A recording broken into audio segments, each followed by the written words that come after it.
How come there is no how-to manual to do semiotics? Why can any mark we make convey some meaning to someone? In this fourth omnibus, we'll explore how it all works. Hang on, what do you mean by it? Much like Douglas Adams' answer to the big existential question, is 42, a definitive answer to how semiotic works in practice requires a different question. Let's see how it works. Welcome to the fourth Semiosis 101 Omnibus edition from Season 3. If you've watched the weekly Semiosis 101 episodes before, then you already know I am Dave Wood, and I explain Charles Sanders Peirce's semiotic theory of semiosis, sign action, in design-centric terms. In this omnibus, I collect 4 REDUX episodes of Semiosis 101 Season 3 into a single edition. These 4 episodes can be watched back to back in this edition on the subject of interpreting semiotic science. Season 3's overall semiotic theme is semiotic encoding, with a focus on how audiences make interpretations. What the season theme means to you as visual communicators is that at long last you will see what semiotic science can be or will be. For any new viewers joining Semiosis 101, welcome. We will build your confidence to encode semiotic sign action into your own designs or illustrations during your own ideation phase to enhance visual communication. Why do you need Semiosis 101? Peirce's writing and terminology is very obtuse. On Semiosis 101, I translate Peirce's brilliant theory into language creators will understand and can follow. After all, we study design and illustration and not philosophy, so we need theory centered to creators' needs. Yes, that is why you need Semiosis 101. So, subscribe and let us jump straight into interpreting semiotic science, how it all works.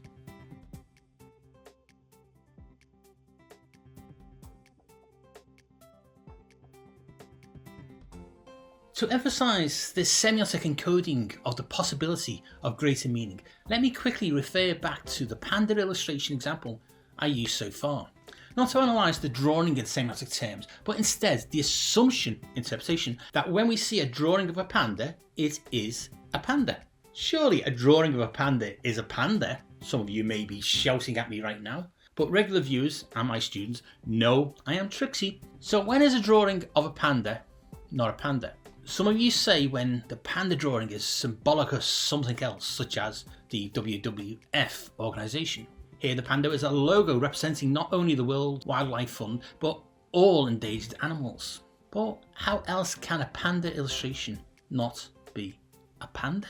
A drawing of a panda will not be seen as a drawing of a panda if the interpreter does not know what a panda is.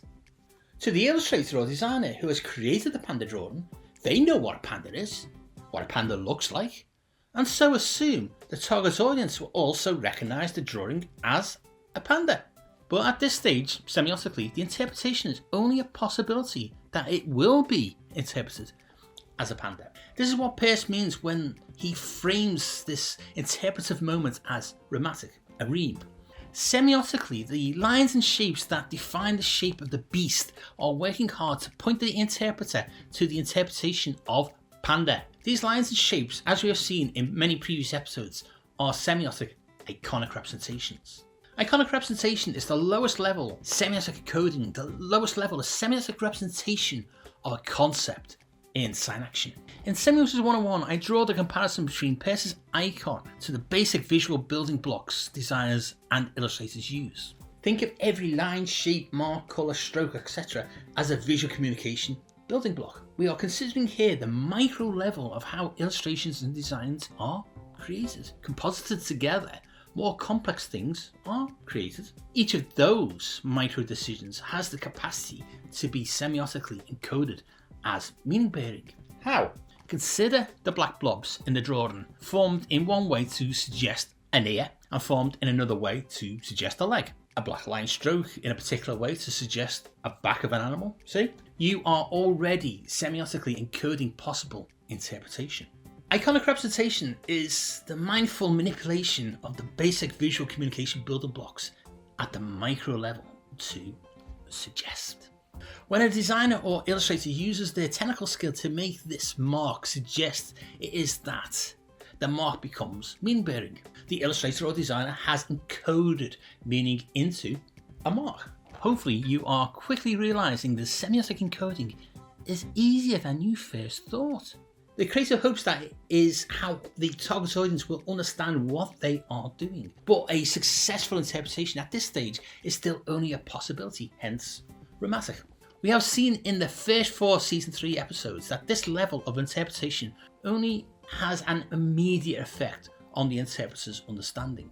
Iconic representation relies on visually suggesting resemblances, familiarity, and possibilities of visually communicating the concept. This happens at the immediate state of effect of this representation on the interpreter. As iconic representation only suggests the possibilities that familiarities could mean something more, the effect on the interpreter of what this something could also be is classed by Peirce as immediate. Let us consider this with an example that is not a panda. I am a Scouser. I am from Liverpool, in England. I am a Scottish citizen. I live and work in Scotland. I am a new Scot. I am a Scout Scot. Get it? Semiosis 101 is a sub-brand of Scout Scot, and Scout Scot's visual identity is of 2 liver birds against a saltire flag. The liver bird is semiotically symbolic for Liverpool. The saltire is the national flag of Scotland. The saltire is semiotically symbolic for Scotland. The saltire is blue, the birds are red. So let me unpack the visual communication building blocks of Scout Scot's logo. Blue red, white cross on blue, white cross on a blue background, red birds comprised of swirls and shapes. Each of these visual building blocks composed together in a particular order become meaning bearing. In the context of the individual constructed components, they have a contextual meaning. A diagonal cross across a background forms what is described as a saltire. A diagonal white cross across a blue background forms a cross of St Andrew, the patron saint of Scotland. A white and blue saltire like this has the encoded meaning-bearing power of indicating that this is a flag representing the nation of Scotland. So far, so good, we hope. The saltire is internationally recognised as the national flag of Scotland, but certain Spanish municipalities may also lay claim to it. That is the saltire part of the logo. That is the meaning-bearing context that the white cross on blue contributes to Scout Scot. But what are the birds? We can see the liver birds are stylistically constructed with individual visual communication building blocks. But what are they? We can see a shape with 2 legs, wings, tail, head and beak. This iconically suggests what most of us will recognise as a bird shape. We can say that the immediate effect of seeing all these swirling shapes in this composition suggests a bird.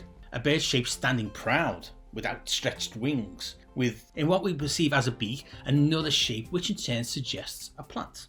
Well, what could this mean? We can say the immediate effect here is to suggest an interpretation of birds in the interpreter's mind. This is where, semiotically speaking, the interpreter and the creative precariously wobbles. Is it a bird?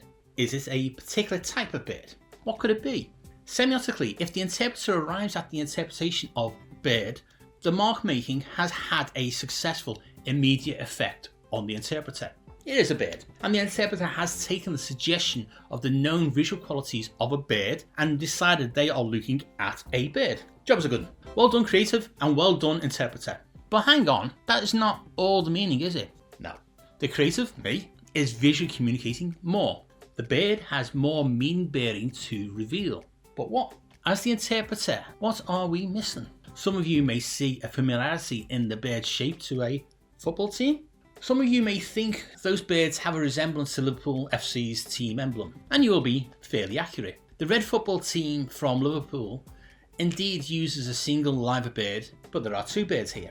The shared iconic shape of the birds mediate an interpretive move from bird, via knowledge of the football team, to liver bird. Again, well done everybody, job's a good one. But hang on, if you all, as interpreters, did not know the contextual knowledge that on Liverpool's riverfront, atop of the port's grand liver building's twin towers, stand 2 birds, liver birds, you would never successfully interpret this at all. Up to the point of birds, this semiotic encoding remains at the iconic level of representation and the immediate effect of interpretation. But once the interpreter perceives the same iconic image as something, the representation then, to that interpreter, points them to the live birds.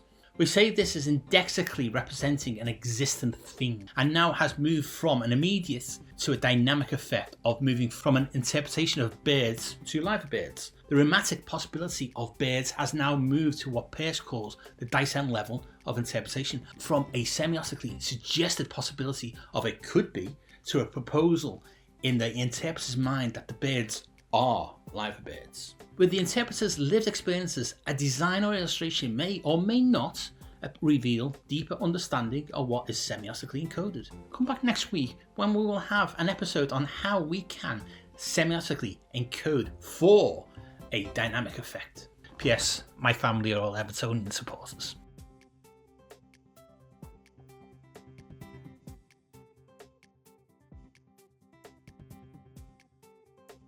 At the end of the last episode, we were on a semiotic encoding cliffhanger. The discussion on the effects of interpretation of a semiotic sign on an interpreter hung on what Scott's described as a shoogly peg, meaning a precarious situation. Interpretation of something that has been designed or illustrated either only being partly understood or, more meaning, being interpreted to enrich further understanding. The semiotic equivalent of a shoogly peg is whether, on the strength of the creator's representation decisions, the target audience can move from an immediate state to a dynamic state of interpretation. What this means in designer-centric language is whether the target audience can, based on their own lived experience and contextual knowledge, visually understand that one thing means something else, semiotically speaking. Creatives cannot assume. That is why applying semiosis helps. Wait a minute, I hear some of you shout at the screen. What now? We're treading old ground here, but if you draw a panda concept with the idea that just because as a creative you know what a panda looks like, everyone will see the panda representation and understand it is a drawing of a panda interpretation. You will be congratulated on how well you draw pandas. But if not everyone knows what a panda is, then they will never interpret what they see as a panda. In their lived experience and contextual knowledge, they do not have any experience of pandas. Now, substitute the concept of panda with whatever you need to visually communicate. So how can creators overcome this problem? Well, in Season 2's episodes, I explored semiotic representation and target audiences' lived experiences. What we are really exploring here, in the context of semiotic encoding of meaning and the successful interpretation of that meaning, is visually helping the audience to the intended meaning. This semiotic facilitation of a target audience's understanding of what they see to enable the audience to extract as much intended meaning as they can from the visual communication relies on what the audience is likely to interpret. The example I began to use last week was Semiosis 101's parent Scout brand's visual identity. I used this logo to demonstrate this interpretive cliffhanger of either realising the two birds were just birds or whether an audience could interpret live birds from the representation. This is the current Semiosis 101 interpretive shoogly peg, the moment between an immediate or dynamic effect on interpretation. What do I mean? Well, when you examine the Scout logo in its design, some of you out there will just see two bird shapes. Some of you will recognise they are live birds. Some of you may not even see the shapes as birds. You will all know which you are. If you are the latter, then the semiotic encoded sign has not been perceived. The semiotic sign action has not been triggered. The semiotic sign lies dormant.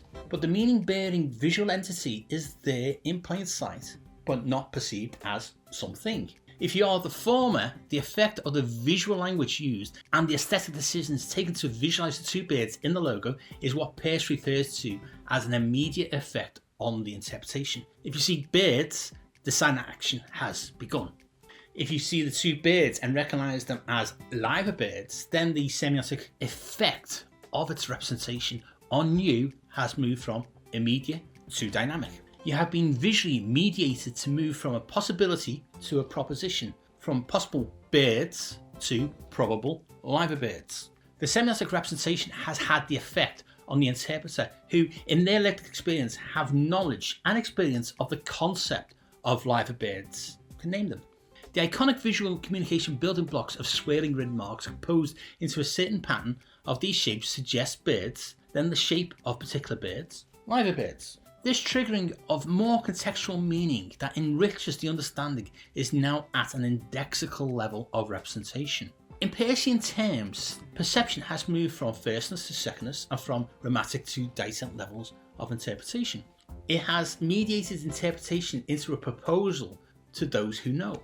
The interpretation is now this thing. Notice I stated this as those who know. Those who, in their lived experience, know of the liver birds of Liverpool can interpret the image at a deeper level of visually communicated meaning. Those who have never heard of liver birds can still interpret some meaning of two red birds from the same image. One set of interpreters will have a deeper understanding of what they see than the other set of interpreters. Those who know have been semiotically mediated to the liver bird interpretation. In the image that others only can interpret as birds, there are visually encoded iconic marks, shapes and colours that reinforce the concept of liver birds rather than parrots or eagles or ostriches. So before we move on to conclude this episode, let us quickly summarise what this means to creatives. One image, an interpreter, aesthetic decisions, encoded semiotic signs. Three possibilities for the semiotic sign action effect of the representation, two birds, of the concept, liver birds, on the interpretation. A. No perception of semiotic sign action. B. A perception of two red bird shapes. C. A perception of two liver birds. The effect on the interpretation is dependent on the representation and interpretation, upon the creator's ability and the target audience's lived experiences. Successful semiotic encoding is dependent on the how and what context. How to select the appropriate visual language and make appropriate aesthetic decisions in designing or illustrating. What will the target audience understand from what is represented?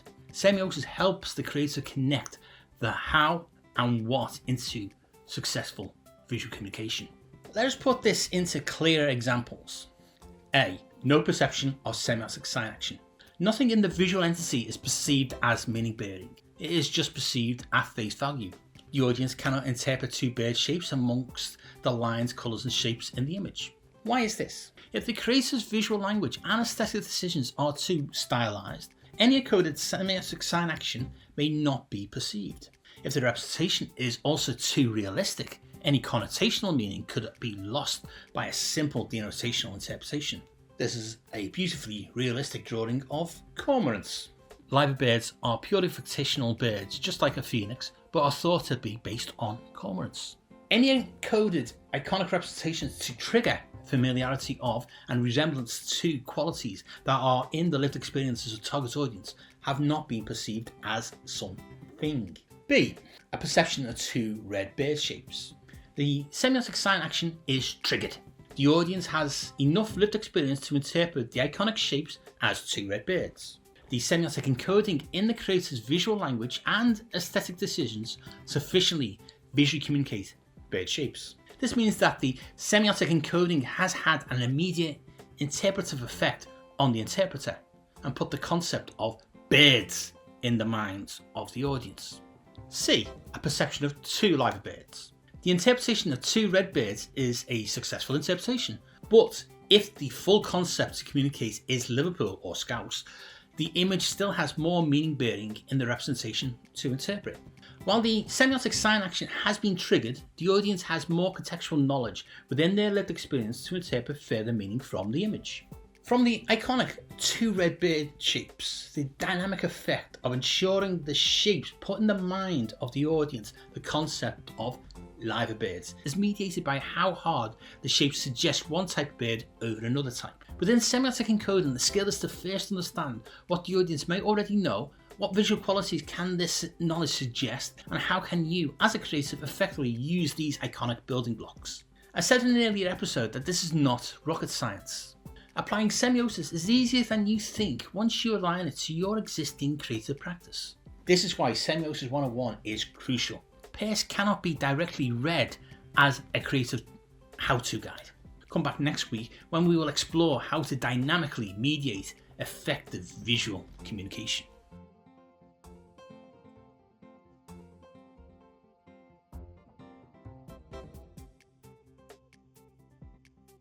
How can the audience help the creative?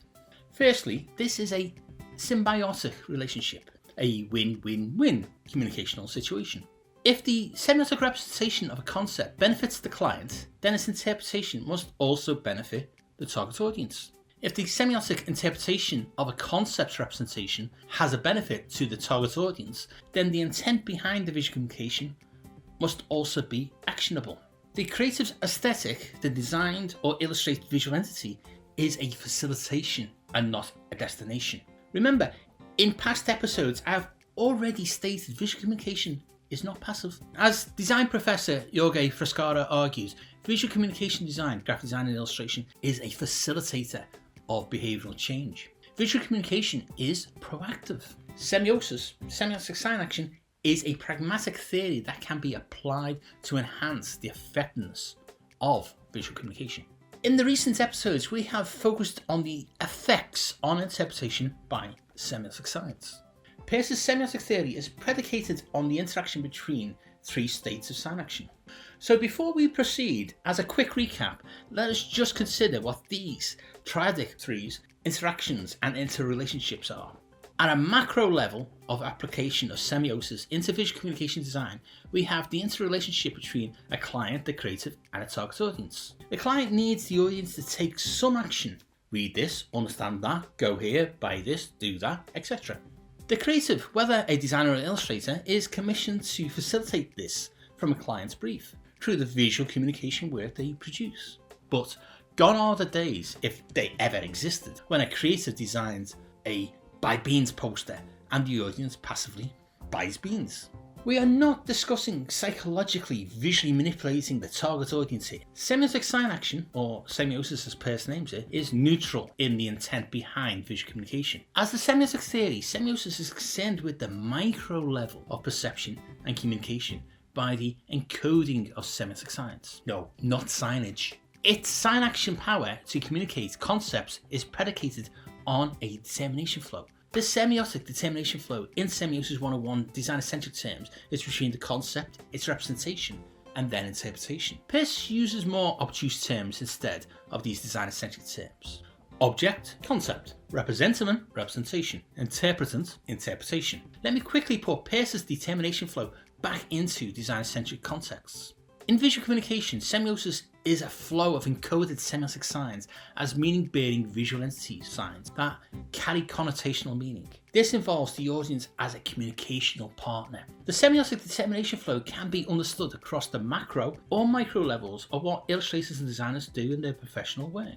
When I describe an illustration or design as a meaning-bearing entity, I am describing its communicational power as both a complete artifact, e.g. image, magazine, book, poster, etc., and at the level of the marks, shapes, colours, etc. that a creative uses to design or illustrate it. Every communication building block a creative uses has the capability to be meaning bearing. This fact is important. Miscommunications can be unintentionally made. One thing can be misinterpreted as something not intended. Semiosis offers creatives the semiotic framework to reduce that risk.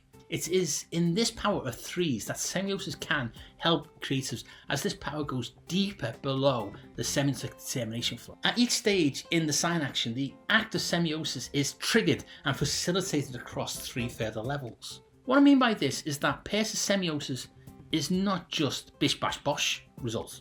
Semiosis is not simply concept, representation, interpretation. Each of those three steps has three levels underpinning each step's effectiveness. The semiotic determination flow between a client's concepts to be visually communicated, how the creator chooses to visually represent that concept, i.e. to semiotically encode meaning into the visuals to connotatively communicate a concept, ultimately has to rely on interpretation by the target audience to extract that connotative meaning.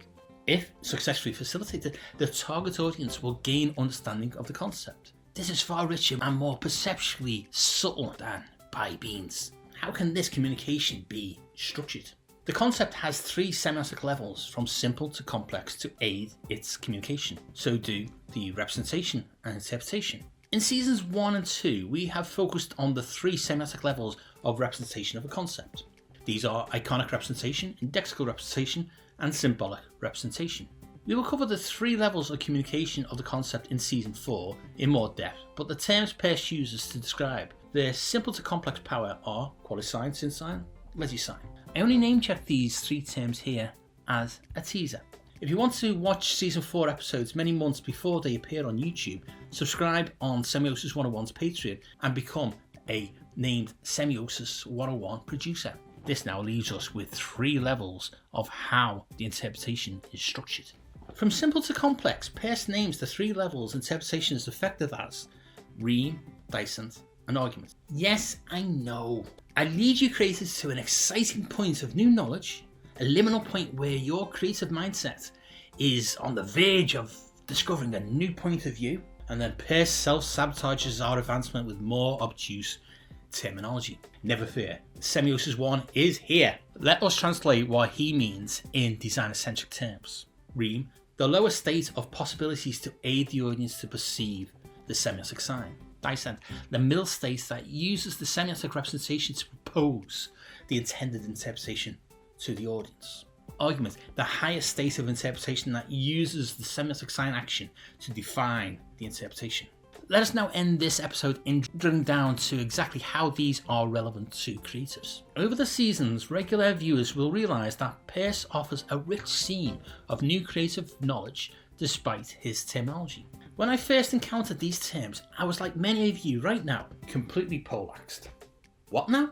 Etc. Peircean scholars such as Professor Tony Jappi helped to break the obtuse language into terms I could begin to parse into creative practice terms. Semiosis 101 is now here to do this more directly for you creatives. Always pay it forward. So, what in damnation is a rime, a dissent, and having an argument got to do with semiotically encoding meaning into designs and illustrations? If you look back to what we already know about semiotic representation of a concept, iconic representation is about resemblances, qualities, and familiarity. This is a responsibility of the creative to encode. So if at the lowest level of semiotically encoding representation of a concept is predicated on basic building blocks of recognition, then a rhematic level of interpretation is the basic effect of that encoding on the audience.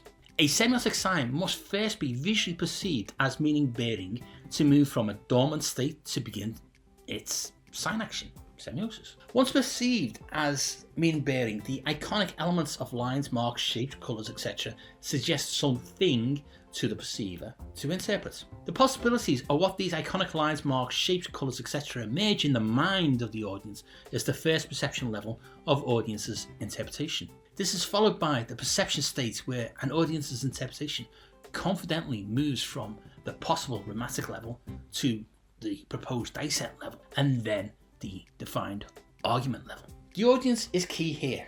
Whatever meaning bearing the designer or illustrator encodes into their aesthetic visual language, someone needs to decode it, the target audience. Just as semiosis has 3 levels of representation sophistication, iconic, indexical, and symbolic, it also has 3 levels of audience interpretation sophistication, rime, dissent, and argument. The iconic, indexical, and symbolic are in the creator's direct control of how to encode, but the audience has the final say how they decode, interpret what is semiotically represented. The effect of this semiotic representation on its interpretation in the mind of the audience follows 3 states of immediate effect, dynamic effect, and final effect, all within the determination flow of semiosis. Come back next week when we will wrap up the previous 3 episodes on interpretation before re-examining Peirce's 10 sign classifications.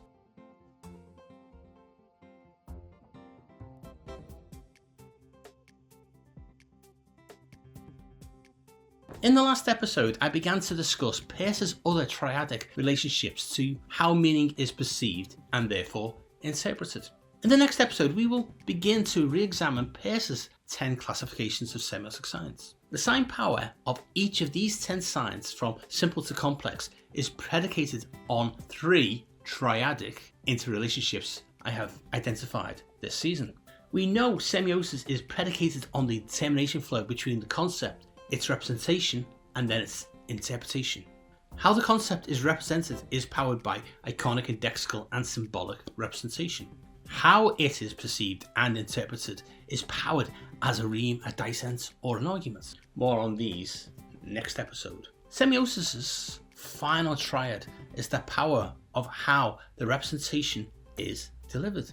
We can call this a sign vehicle. The quality sign is the most basic delivery of the semiotic representation to the audience. Quality sign is ephemeral. It is a quality and nothing more. Well, not quite. It is a quality that can be weakly meaning bearing. It is on the edge of perception, on the periphery of consciousness, which vanishes when perceived. What I mean is, contextually, a quality can semiotically kickstart communication of meaning through a perception it is familiar. Quick caveat, we are discussing semiotic science and not signage, okay? Good, because I am about to reference signage here. In danger signage, the colour red is often used as socioculturally we identify red with danger. Red is red. In other contexts, red can mean many other things. In danger signage, the application of red evokes a sense of danger. That is a quality sign. The next two semiotic sign vehicle levels are a synth sign and a legi sign. In episode 3.6, I promised to unpack these two terms, so here we are 8 episodes later. A synth sign is the middle level of delivering the semiotic sign, and legi sign is the highest level. By examining the root in each level, quali, syn, and legi sign, we can see the perception levels. A quali sign is in the perception state of firstness, a state of possibilities, familiarities, and resemblances. A synth sign is in the perception state of secondness, a state of probabilities, proposals, and mediation. A legi sign is in the perception state of thirdness, a state of generality, of agreements and interpretation. A synth sign is a one-off delivery of meaning bearing. A legi sign is more of a generally agreed delivery. Syn as in single, legi as in law. Think on this. Quali as in quality, syn as in single, legi as in law. Those of you who are Semiosis 101 regulars will already be aware that semiotic signs are not tangible things but are encoded meaning bearing. Therefore, in one moment, a semiotic sign can be dormant and in the next, active. A semiotic sign can be unperceived and then perceived. In context A, a blob can be perceived as an animal ear, but in context B, a blob can be a leg or a plane or a skyscraper or anything. The quality of a blob may semiotically suggest an ear or a leg, but a blob is a blob. Its shape may change, suggesting other qualities. These quality sign suggestions are weak and interpretations can be varied. A shape of an eye has a round quality. To visually communicate an eye, different shapes are used to suggest iris, cornea, pupil, reflections, etc. Different colour qualities are used to suggest eye variations, and composition of these shapes suggest where the eye is looking. These are just shapes, independent of whatever technique is used to visualise them. These shapes in different configurations can visualise lots of other things too. Can you see where I'm going with this? In one configuration, these various shapes define an eye. This is what Peirce defines as a synth sign. The individual shapes that could also form many other things if configured differently form a single element in an image, or as an image, or as a graphic to visually communicate an eye. A syn sign, a single sign vehicle delivering the representation of the concept of an eye. A synth sign which helps the interpreter to interpret an eye. So if a quality sign is a sign vehicle which is an ephemeral semiotic meaning bearing quality, and a synth sign is a single-use sign vehicle which is used to visually communicate a thing, then what is a legi sign? Peirce is quite careful in how he defines a legi sign. A legi sign is a law that is a sign. This law is usually established by people. Every conventional sign is a legi sign. It is not a single object, but a general type which, it has been agreed, shall be significant. A general type which has been agreed? Peircean scholar Professor Tony Jappi describes a legi sign as depending largely upon personal experience of the world and collateral, that is, independent, knowledge of the concept determining the sign. Consider what you all already know and apply that to legi signs. What do I mean by that? Peirce uses familiar terms such as law and argument when trying to name what semiotically and perceptually happens at the point of interpretation. He is making a specific philosophical and logical point, but again, his terminology is nothing more than obtuse to the creative layperson. We will look at this highest level of triadic sign action in the same way we explored the lowest in episode 3.5. The highest of Peirce's 10 semiotic sign classification utilizes symbolic representation, an argument, and is a legisign. We already know symbolic representation employs visual generalities. We know an argument in Peircean terms is nothing more than a general agreement. Can you see where I'm going with this? A legisign is a general expected way of experiencing the semiotic visual communication. Let me make you more comfortable with this. What is a logo? Yes, it represents a brand, an organization, a business, etc. But what is a logo? We all feel we know what a logo is. So when we see a single graphic mark or a shape, initials, etc., we are happy to assume it could be a logo. Every logo is different. They look different. But we still know each one is a logo. Logos are meaning bearing. They convey meaning through a simple visual identity. Logos deliver much more meaning once recognized as such that on its own it cannot visually bear. Can you see where I'm going with this? Apply that same thinking to Peirce's legisign. Am I saying a logo is a legisign? Let us not get bogged down in analogy. As I stated in Season 2, Episode 2.1, semiotic signs are not signage, but signage uses semiotics. I'm just trying to reset your perceptual thinking here. A legisign is just a delivery method for the semiotic sign. If a quality is a weak and ephemeral meaning-bearing vehicle, qualisign, and a single configuration of shapes, marks, etc. is a one-off meaning-bearing vehicle, synsign, then a legisign is a generally accepted sign vehicle that the target audience will expect. A logo is just one example of how legisigns are experienced without thinking. Also, consider other things you do not notice, such as wayfinding or the app screen on your devices, or in the analog world, the expectation of where to open a packet. Everything you design or illustrate has visual communication embedded within it. The meaning-bearing visual elements should lead to the intended meaning and not against it. The managing of perception is how semiosis aids you creatives. In design, we can describe what and how we design through a variety of different theoretical lenses. This episode just helps you frame how semiotic sign action can also benefit your successes through mindfully considering interpretation. We expanded on how semiotic representation can be delivered through 3 sign vehicles of qualisigns, synsigns and legisigns. We will return to these next week when we will spend 3 episodes exploring in more detail Peirce's 10 semiotic sign classifications. From simple to complex. You will gain a clearer understanding how all of Peirce's 3 triads of sign action power interplay to enhance your visual communication skills. See you all again for the next Semiosis 101 episode. Semiosis 101 is unique in helping illustrators and designers to semiotically enhance your visual communication skills. 1 designer-centric semiotic video at a time. Remember to hit subscribe to be notified when the next episode hits.